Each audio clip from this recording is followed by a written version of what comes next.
How's it going, everybody? Andrew Piluk Hockey here, back again with another video. This is a new style of setup. Downtown Stephen Brown, if you guys don't know his channel, Downtown Sports, usually sets up his videos similar to this. I'm trying to do it my way here. I've had my videos set up like this before, but not through OBS. So I'm trying some new stuff out to give you guys the best content possible and to speed up video time because I am very busy, even though we are in a quarantine period right now. But if you are new to the channel and you enjoy the video, make sure to subscribe.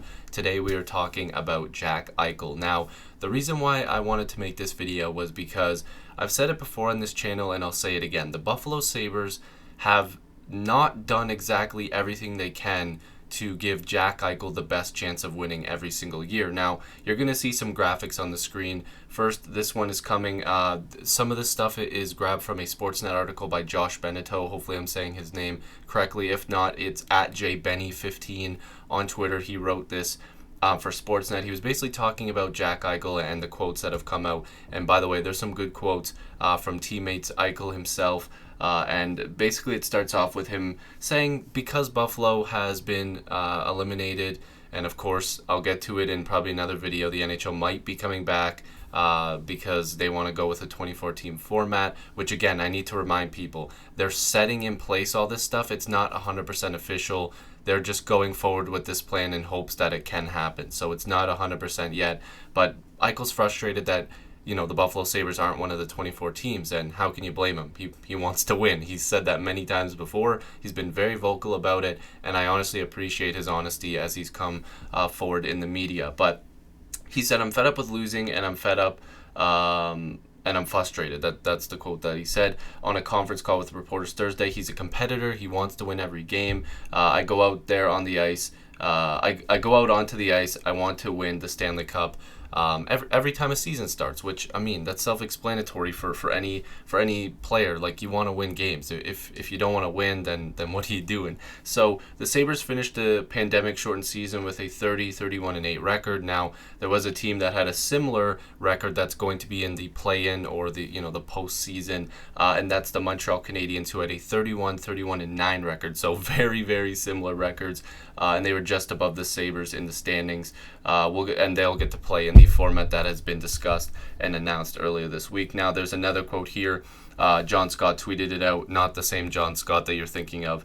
I've been in Buffalo 7 years and losing every year. I hope we're done with losing. And that's Rasmus Ristolainen, another guy who is very frustrated and another guy that's been involved in tons of trade talk. And the reason why I wanted to bring this up is because how long is it before Jack Eichel goes, great, I love Buffalo.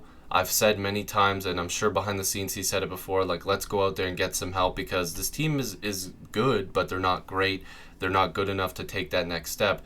I'm wondering if Eichel's just like, guys, like, we need to just go out there and do it. And if not, if we're still crap by the next, trade deadline next season, whenever that is, you guys need to find a suitor for me and I'm going to leave because this is not going to work out. And that's the reason why I wanted to bring this up. Now, the next thing I wanted to show you guys was another quote. In the 5 years since Eichel was taken second overall in the 2015 draft, of course, the McDavid draft, the Sabres have yet to finish a season with a 500 record. Now, that's got to suck for a player as good as Jack Eichel because you would think by now the team would have pieces around him good enough to help him win. But it's just not good on a personnel level. Eichel, Eichel set a new career high in goals this season with 36 and was on pace to break his career high in points before the pandemic ended the season early, of course. So still, Eichel isn't taking time to celebrate small victories like that after the way the season ended. And there's more quotes basically talking about, he doesn't care about personal achievements. He wants to win as a team. He wants to find success going into the postseason. Having a 500 record or place higher than sixth in the 8-team Atlantic Division is not good. Like, he just wants to place higher and play with better players, I'm sure. Now, the next thing here is Kim Pegula. She's the Sabres owner. Confirmed that general manager Jason Botterill will return for a fourth season in charge. So I'm not sure how great of a decision that is. I know he's made some decent moves in the past and he does have a history, but the Sabres really need to go out there and knock something out of the park. They need to go out there and make a big move and I'm not sure that this is the guy that's going to do it. Head coach Ralph Kruger will also be retained for a second season. Now, he also came out and said that he respected Eichel's comments, but they want to move forward. But I think it's important to know that Jack Eichel isn't really wrong in his points, and that he should be praised for being so open with the media. And I think he also was talking to the media and saying, like, thank you guys so much for the work that you guys do, so shout out to him. And I mean, I'm not referencing that for me, but just in terms of the media, it's tough times right now. But basically, veteran forward Kyle Okposo summed up the feelings with the team in the city in a conference call. He was just saying, he lives there full time now, and he can see that fans and friends and family, whoever, are frustrated with how things are going with this team, because you never want to watch your team just constantly lose. It's not fun. So let's look at Jack Eichel's stats in itself, because in his first year in the league, 56 points, he came out there and showed that he was a great player. Then in the next season, 61 games played, he had 57 points. So again, a really good season, almost a point per game. Then in the 17-18 season, 64 points in 67 games played. And then in the following season, the 18-19 season, 82 points in 77 games played. So over a point per game, starting to grow into the fact that he's one of the better younger players in the entire NHL. And then you have 78 points in 68 games played this past season. He was definitely going to break that 82. He was 100% going to be one of those players you look at the end of the year and go, damn, like, he really was the reason why his team was any good. And this is why I wanted to bring up the Cap Friendly, and hopefully you guys can see some of the numbers there, but if not, go to Cap Friendly and go to the Buffalo Sabres page. I will be getting a better way to look at this, and I'm not saying not Cap Friendly, it will be on Cap Friendly, but I'm going to section it into different pieces in different videos, because I want to go team by team, whenever the off season is, and talk about what they can do. But another video I have to make now is that teams that are eliminated, that aren't in the playoffs currently, or the play-in, are able to make trades now. So they're able to make moves, which is really cool. But anyways, you're going to see a lot of names on here. I'm going to actually pull it up for myself over here too. But they are going to have a ton of cap space. They projected that there's going to be an $84 million cap, which it's probably not going to be. It's probably going to stick around at $81.5 million because of the pandemic. But the Sabres will probably have over $30 million to use here. So you've got Jack Eichel at that big $10 million deal, which to me seems pretty fair with what players are signing for these days. Then you've got Jeff Skinner, who had a down year. You're hoping that he bounces back, because $9 million could handcuff the Sabres a little bit if they want to get 2 or 3 other players that are going to cost them a good amount of money, because the Sabres could be in a position this offseason to pry some good players away from teams using their picks and maybe some of their younger players to at least try to get some support for Jack Eichel, because they have the financial flexibility in terms of cap space. Kyle Okposo at $6 million, it's a bad contract. I like Okposo. I think he's a decent hockey player. He definitely was a good hockey player, but not anymore. He would be a compliance buyout option if they indeed were going to look at that.